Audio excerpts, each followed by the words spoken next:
Hello, this is Jim here, otherwise known as the Outdoor Outlaw.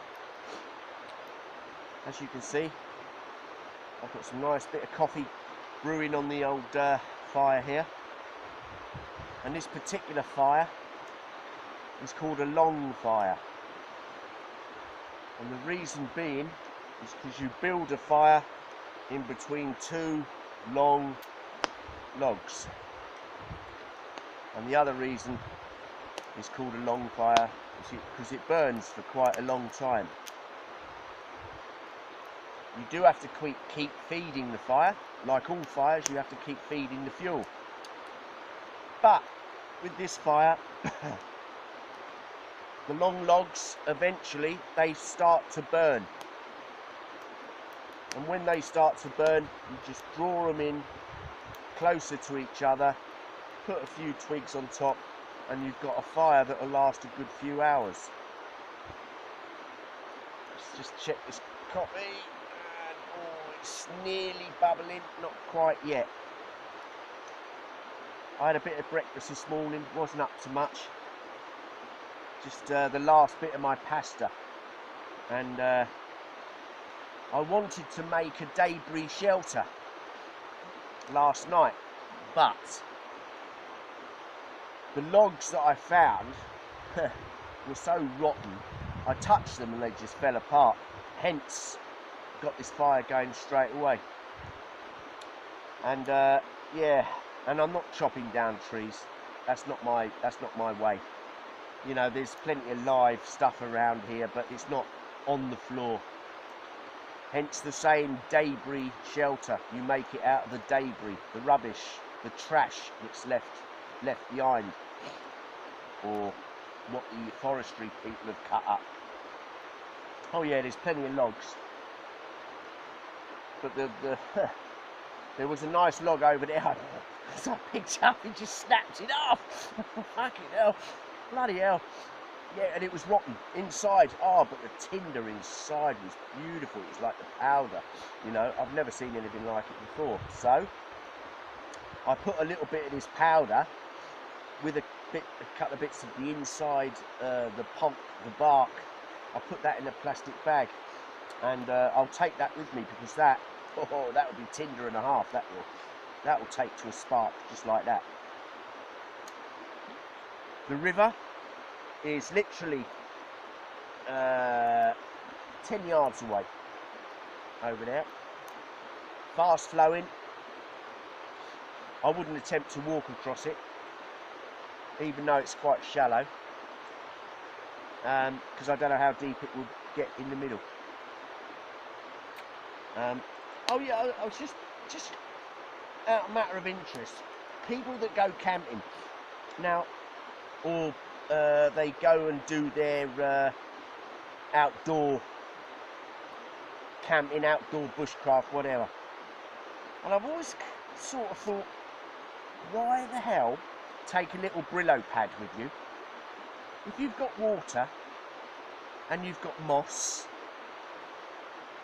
and where there's water, there's going to be a little bit of like a sand, a dirt. Well, there's your Brillo pad. Why take a Brillo pad? You know, you do not need it. So that is one of these bits of optionals that you either take or you don't take.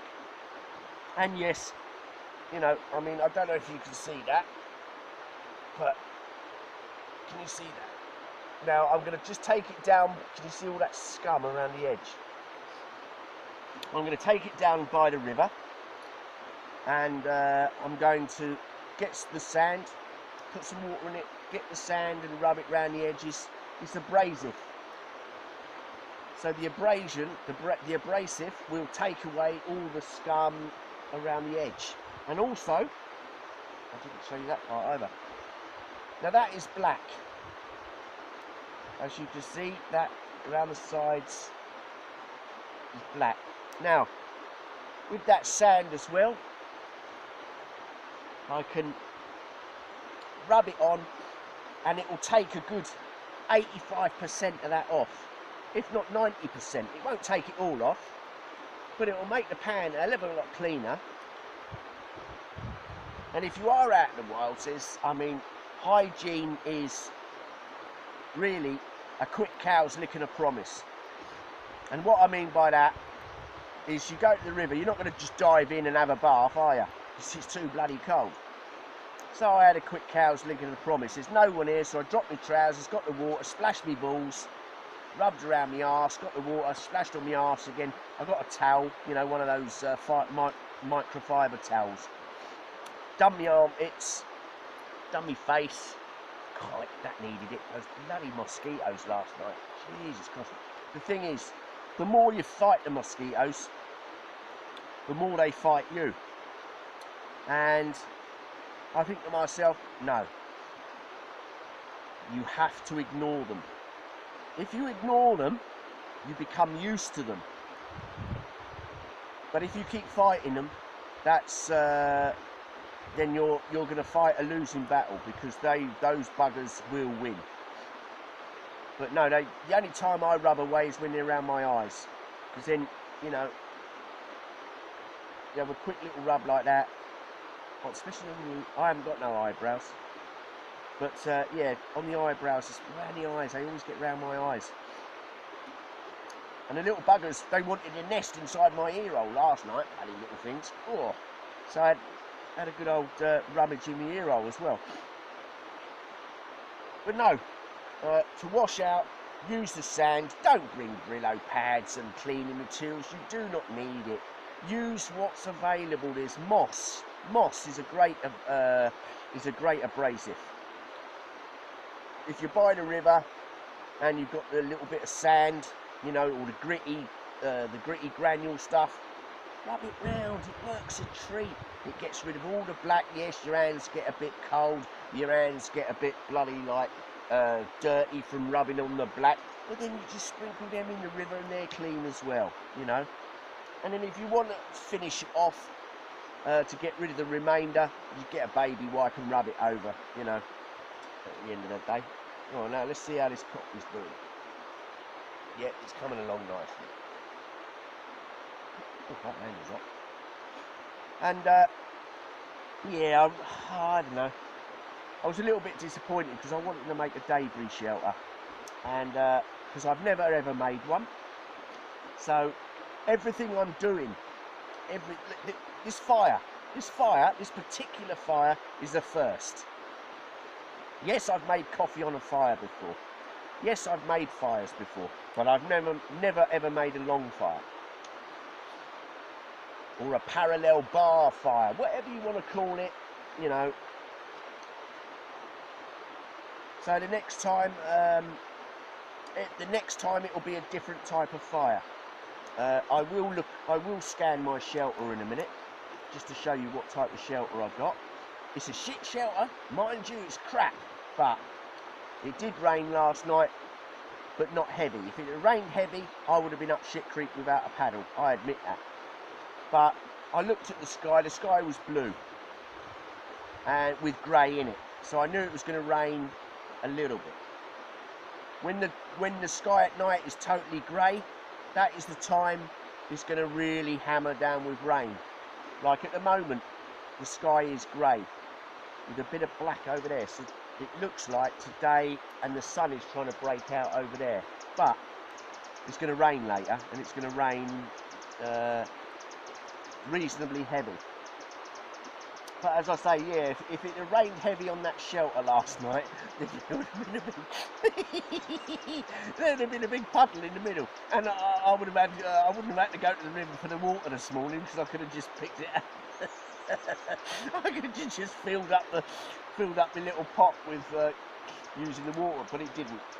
So I'm thankful for that. And I slept with a gorse bush, which was quite nice, really. Good job I had a bloody sleeping bag on, because it was right here, right behind my arse and my thighs. And yeah, but yeah, I should have chopped it down, but you know, I just didn't have the heart to. You know, I thought, when you're in nature, be at one with nature. Just get in there and sleep. You'll see what sort of how I slept in a minute. And my sleeping arrangement, well, what can I say? I was comfortable but uncomfortable, if you know what I mean. I slept good. The only thing that woke me up is where you reach over 50 and I was just bursting for a piss, you know, and oh, you have to get out the sleeping bag, and because I didn't have my little half-pint milk bottle to pee in, because I chucked that in the bin the other day.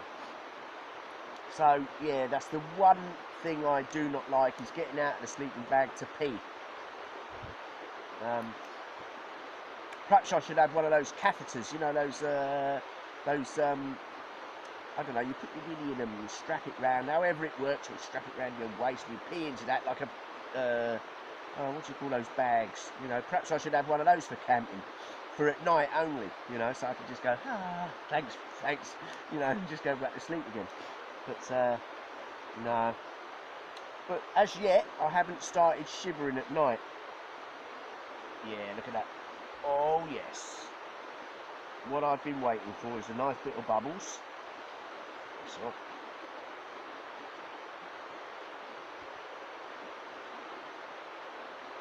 it's not real coffee. It's only that, like, Nescafe, you know, it's the... Oh, bollocks. You get it from the pound shop. And, what a prick. Yeah, you get it from the pound shop. And it's that 3-in-1, that's not. It's the 3-in-1 coffee.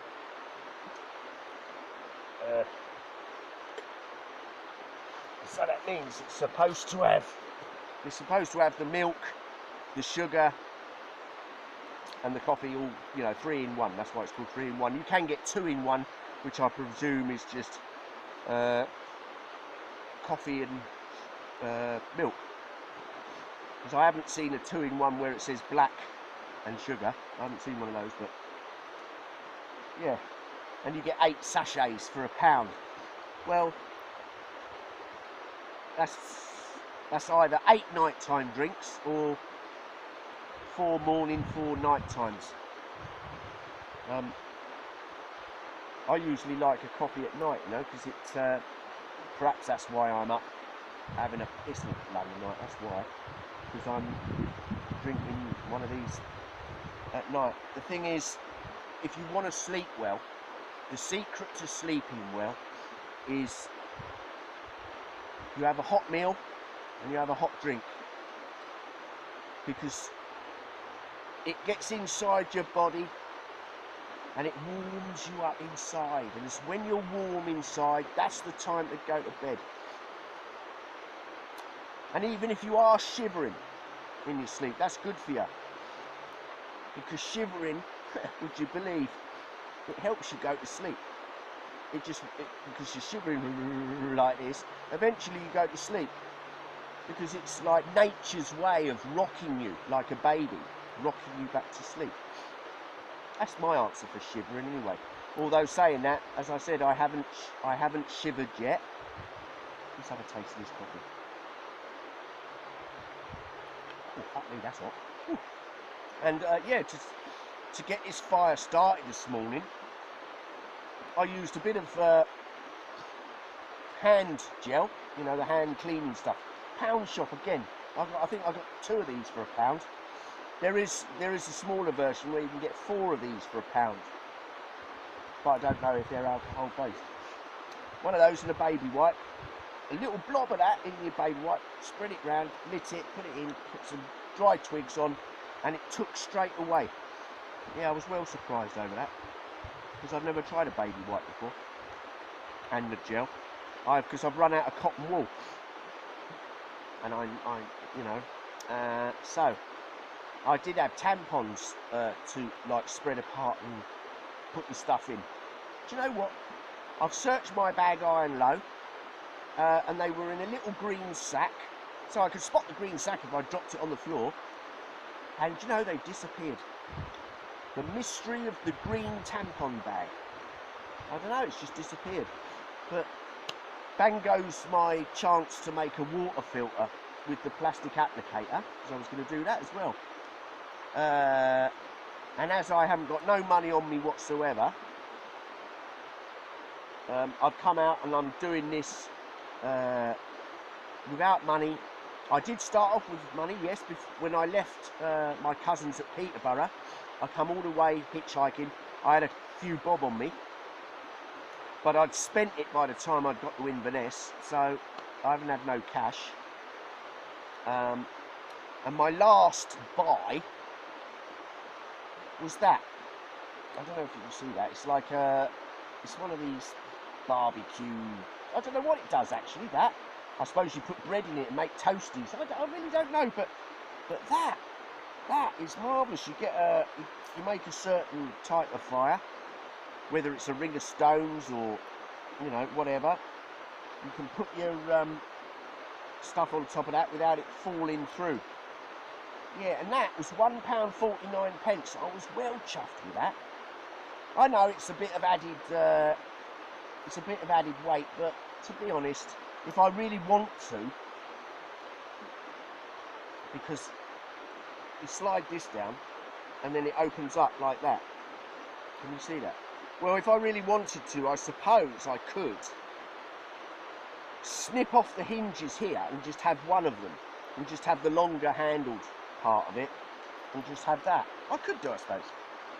But I you know, I'm in two minds whether to or not, because I might get something. I might get something to cook, like a bit of roadkill or whatever, because I'm gonna have to start because I've run out of pasta now. And perhaps I might stick a bit of slab of meat of some sort of roadkill in there, and I can go like that, and then turn it over and toast it, I suppose. Is that toast it or grill it? I don't really know. But anyway, whatever it is, it'll still burn the meat enough to cook it in, you know, thin slices, and then just pick up. And then I'll either like it, or I think, oh God, that's as rough as old boots. Like the seaweed in the other video. Oh, that was rough. But I'm still alive. I'm still here. And later on I was told it was the wrong type of seaweed anyway. But hey, who cares? I'm here to experiment. The one thing I won't experiment is with mushrooms. Although I've just about, you know, 20 minutes ago I found a purple mushroom, and I'm not sure, but it might be the purple russula. I'm not sure about that. I'll have to look in my apps about the mushrooms, because I've got a mushroom app, and just to see if I'm correct, if it's a purple russula. But I won't touch mushrooms, no. They're just too dangerous. Just too dangerous, you know. Oof, no. I do like my mushrooms, and the reason I like mushrooms out of a shop is because I'm a fun guy. Oh my God, that's an old one, isn't it? Anyway, I better go.